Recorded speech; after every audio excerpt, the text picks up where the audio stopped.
انا استاذ حسن كان بيسال موضوع الميثاق الاولمبي والنادي الاهلي. كلمه الاولمبي هنا بقى دي تفتح لنا المجال ان احنا نسال دلوقتي رئيس اللجنه الاولمبيه المصريه المهندس هشام حطب. برحب بحضرتك يا فندم، صباحك زي الفل واهلا وسهلا بيك. اهلا بيك. اخبار حضرتك يا فندم؟ زي الفل الحمد لله، نعمه كله كويس يا رب دايما. طيب خليني اسال حضرتك دلوقتي وما وصلنا اليه في ازمه النادي الاهلي، هل انتم كلجنه اولمبيه مصريه ليكم اي دور في الموضوع ده؟ ما يتعلق حقيقه تحديدا بصدور قرار بالتعيين، تعيين مجلس اداره جديد، وانه دايما احنا بنتحرك على طراطيف صوابعنا عشان خاطر موضوع التدخل الحكومي.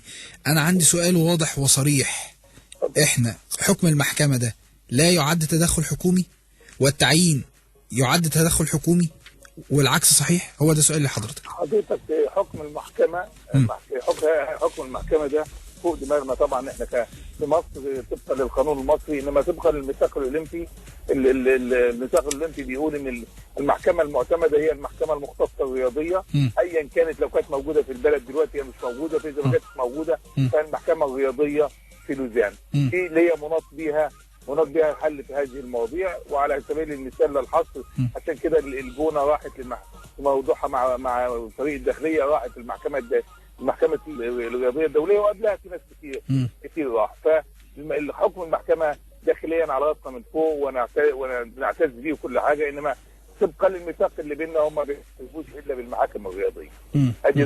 ده قول واحد يعني ما فيهوش.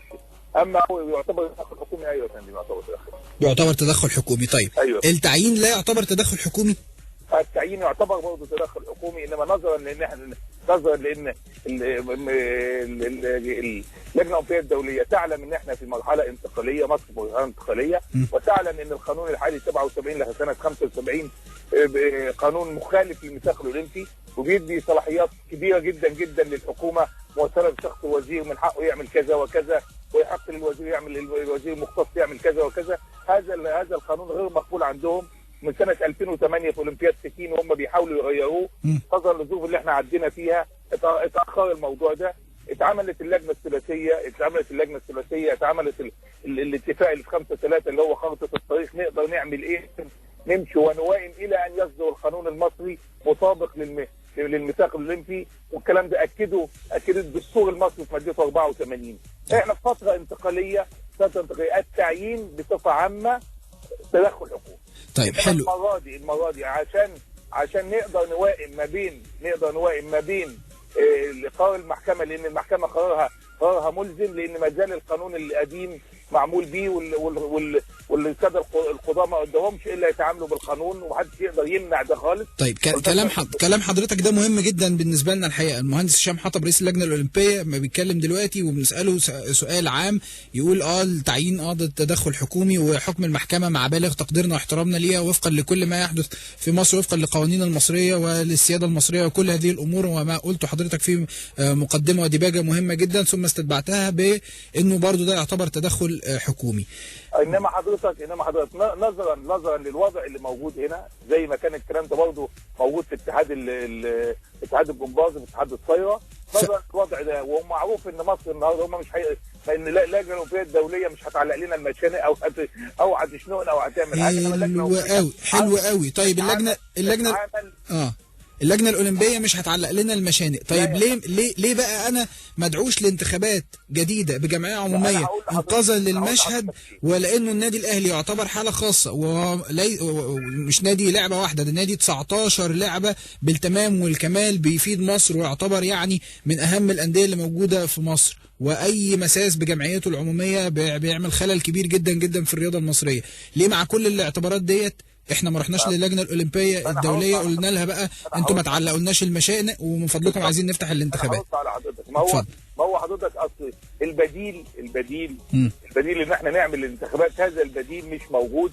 وهم خلينا نتكلم برضه من سنه 2008 وهم بيقولوا غيروا القانون. طب ما يقعد 8 سنين ما بيتغيرش القانون، واحنا منتظرين وهم منتظرين. البديل ان هم يرضخوا برضه ان هم لازم نعمل انتخابات ونعملها على لوائح حكوميه، ونعملها على تدخل حكومي صارخ وواضح جدا اللي هو بناء على لوائح حكوميه. واحنا مدينكم انذار، احنا مدين يعني بلاش تعليمات، مدين نوتس كده، او مدين مدين توصيه يا جماعه غيروا القانون لان قانونكم مش مظبوط، ومع ذلك ما زالوا هم الميثاق الاولمبي بيحترم الدول من داخلها وبيحترم الحكومات وبيحترم كل حاجه، انما بيدي استثناء معقول، ما يبقاش استثناء النهارده برضه هنفضل بالانتخابات وبرضه هنفضل بالقانون المخالف وبرضه خلاص يبقى خلينا بالميثاق. فهم النهارده بيقول لك البديل احسن، البديل اللي هو اللي يبقى فيه قرار توافقي ما بين تنفيذ حكم المحكمه، وهو سهل دلوقتي يتنفذ لان حكم المحكمه بيقول بطلان الانتخابات، يعني الناس دي تمشي ملوش دعوه بقى ترجع ولا ما ترجعش تاني. فدلوقتي اما ترجع الناس دي او جزء من الناس كلما امكن نبقي على راي الجمعيه العموميه بالطريقه الممكنه، الجمعيه العموميه اللي فرزته في الانتخابات اللي فاتت نبقي عليه. وكلمه التعيين دي هي اللي احنا يتاخد بيها استثناء من اللجنه الاولمبيه، لان الوضع كده ده احسن الوحش، انما ما زال برضه مخالف. هل هتقبل اللجنه الاولمبيه بالتعيين والكلام ده؟ ده برضه معروض عليها واتبعت لها ان هو الحل الوحيد التعيين. ممكن يقولوا لا خلاص احنا اديناكم 8 سنين وكفايه، لا لازم بقى تعملوا لكم حاجه، لا استنى الله اعلم. طيب انا هسال اخر سؤال هكمل كلام حضرتك. اتفضل يا باشمهندس.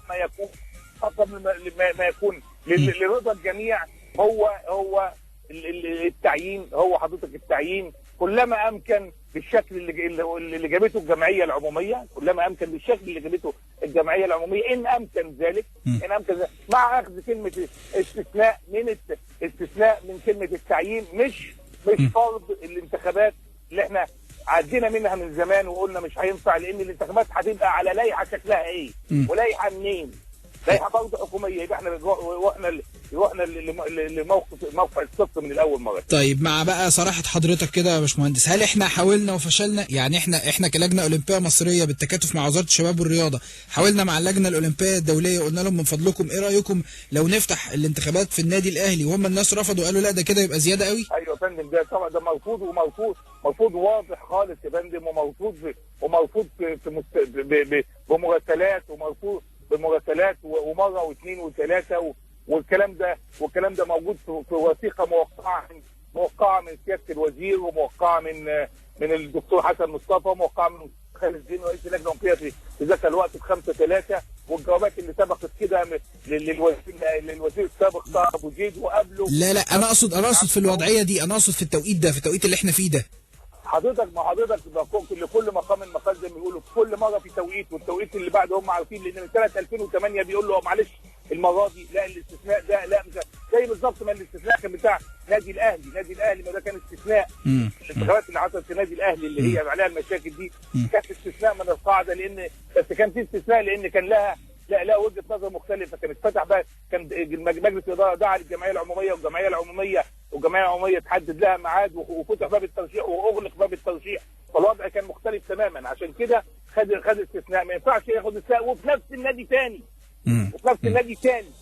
خلي بالك 28 مارس 2014 الانتخابات اللي جت بعد ما الوزير جه، هو لا يسال فيها الوزير خالص، بعدها ب3 أسابيع كانت استثناء. حضرتك هنعمل استثناء للاستثناء، اتصور ان احنا هنفقد مصداقيتنا في الموضوع ده، واحنا واعدينهم من اغسطس 2008 بالموضوع ده، وده اسمه ومصداقيه مصر، وعدم